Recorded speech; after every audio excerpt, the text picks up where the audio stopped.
거의 이제 풀매수까지도 하셔도 되는 그런 구간까지 요걸 이제 병목이라고 하잖아요. 이 병목이 끝나고 나면 상승장임을 감안했을 때 앞으로는 엄청난 변동성 증가.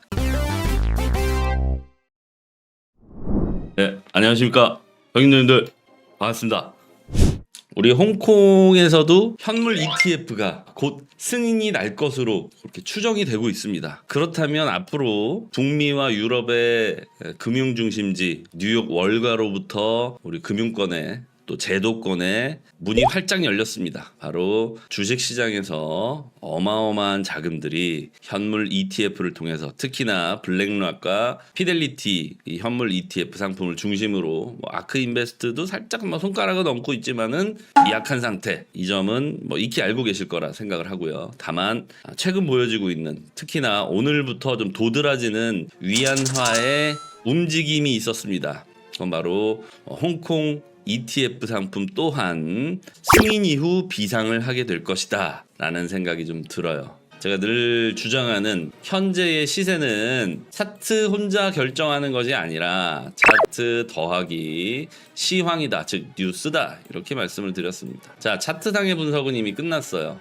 아, 하락 추세가 끝났구나. 그렇다면 이제 뉴스가 중요한데 오늘부터 중국 시장의 위안화 움직임이 급격히 보여지고 있다. 그렇다는 것은 우리 중국을 중심으로 한 자금의 이동이 홍콩으로 보여지고 있다. 앞으로 일시적으로든 그게 장기적으로든 어찌됐든 오른다는 얘기잖아. 돈이 들어오면 오르는 건 당연한 거죠. 돈이 들어오고 있는데 아마도 중국 본토의 부동산 위기 그리고 홍콩 시장 내에서의 주식시장의 위기, 이런 것들로 하여금 피난처를 찾게 만들고 그 피난처로 가장 적절한 것이 비트코인 또는 비트코인 현물 ETF가 되지 않을까라는 생각을 가능하게 합니다. 여기서부터는 가설이니까 100%다라고 생각하시면 위험하겠지만 지금 현재가 상승장임을 감안했을 때 어느 정도의 그 많은 위안화들 그리고 그 많은 홍콩 주식시장의 대피 자금들이 비트코인으로 다 들어올지 아니면 대부분 들어올지 아니면 일부만 들어올지 아니면 아주 소액만 들어올지는 모르겠지만 어찌됐든 확실한 거 하나는 있습니다. 돈이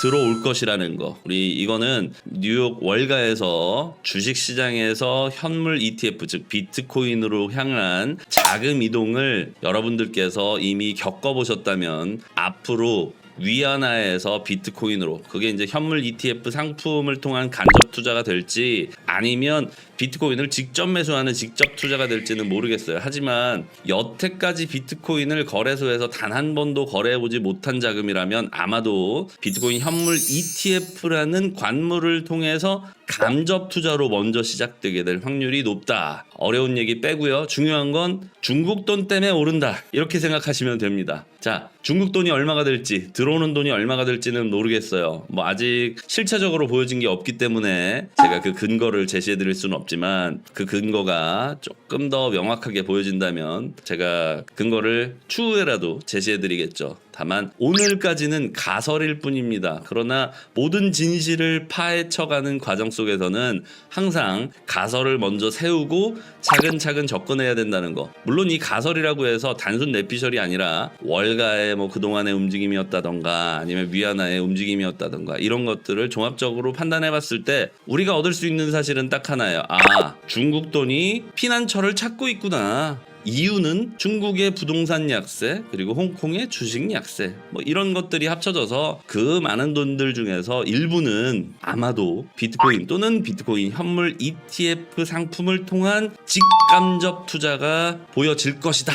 두근거리지 않으신가요? 아직까지는 가설이니까 두근거리실 필요는 없고요. 눈치 빠르신 형님 누님들께서는 이미 간파를 하셨을 겁니다. 퀀텀 오르고 비토 오르고 B체인 오르면 뭐 사야 돼요? 펀드X를 사야 된다. 그렇다면 펀드X가 뉴스상으로 또는 차트상으로 사도 괜찮은 건지 이걸 확인을 해보셔야겠죠. 하락 추세가 깨졌습니다. 보시게 되면 하나, 둘, 셋, 네 번째 트라이에서 비트에 강력한 견인이 있었음에도 불구하고 이후 조정에 더 큰 영향을 받았어요. 즉 도미넌스는 비트코인의 대부분 빼앗겼다. 그렇다는 건 뒤늦게나마 하락 추세를 돌파하고 나왔지만 현재는 피봇 포인트 아래에 있기 때문에 이걸 뭐라고 합니까? 매수 구간이라고 부르죠. 다만 단기적으로는 항상 하락 추세를 돌파하고 올라왔을 때부터는 찐반이라기보다는 다음 바닥을 확인하려는 절차가 남아있다. 이후에는 어떻게 됩니까? 일단 기본적으로 700원대 도달한다. 자, 500원에 사서 700원에 파는 거 그렇게 매력적이지 않다라고 느끼실 수 있지만은 이건 어디까지나 단기적인 일봉 차트고요. 주봉 보시게 되면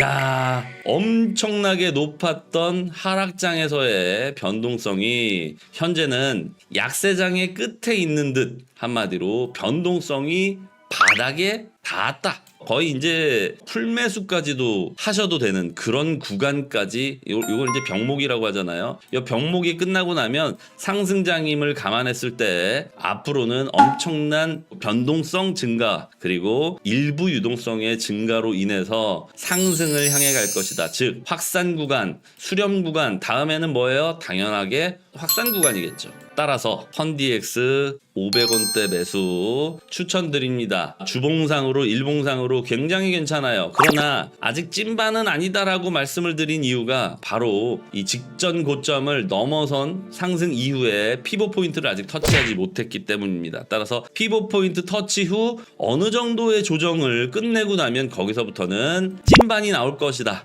얼마까지? 일단은 700원까지. 장기적으로 봤을 때는 700원이라는 수치도 사실상 장투하는 입장에서 펀디엑스를 700원에 판다? 좀 우습게 들릴 수 있어요. 펀디엑스가 직전 고점을 넘길런지는 저는 모르겠습니다. 펀디엑스가 다시 10,000원을 갈지 안 갈지 이런 거 물어보지 마세요. 이거는 우리가 대응을 해야 되는 영역인 거지 미지의 영역까지 우리가 차트상으로 말도 안 되는 어떤 선을 그어놓고 지켜볼 수는 없는 거예요. 극단적인 희망은 위험하다는 얘기입니다. 따라서 일단 펀디엑스가 앞으로 아무런 호재도 아무런 악재도 없었을 때 도달 가능한 수치, 즉 비트코인의 상승만으로도 견인이 가능한 펀디엑스의 미래 가격은 2,000원대 초중반 정도로 추산이 됩니다. 따라서 500원에 사서 2,000원에 판다 이렇게 접근하셔도 괜찮고, 내가 갖고 있는 투자금은 2025년 불장까지 기다릴 수가 없는 돈이야 라고 하신다면 500원에 사서 700원에 파는 전략도 나쁘지는 않다. 따라서 장투하실 분들은 2,000원에 판다 생각하시고 단타 치실 분들은 한 700원쯤에 매도한다 라고 접근하시면은 아주 괜찮아요.